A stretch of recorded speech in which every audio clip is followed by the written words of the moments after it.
All right, so what are the horizontal asymptotes of the graph of f plus 2 to the x over 1 minus 2 to the x in the xy plane? Well, in order to look at horizontal asymptotes, we need to look at the limit as x approaches infinity of the function here, and the limit as x approaches negative infinity of the function.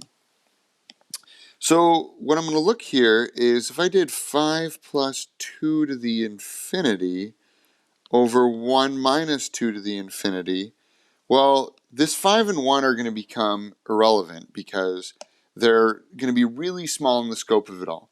So I have to do something similar here where I know that these are going to cancel out and I'm left with 1 over negative 1. So I know that as it approaches infinity, I'm going to go to negative 1. So I know that y equals negative 1 has to be a solution here.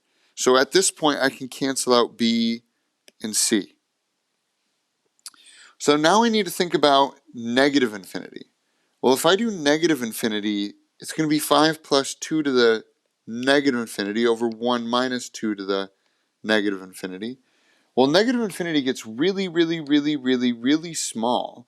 Very, very small. Because it ends up being like 1 over 2 to the infinity. Just like this is 1 over 2 to the infinity. And 1 over infinity is going to be 0. We've already established. So that's 0 and that's 0. So what I end up with is 5 over 1, which is 5. So I know that y equals 5 also has to be a horizontal asymptote. So E is my correct answer here. Negative 1 and 5.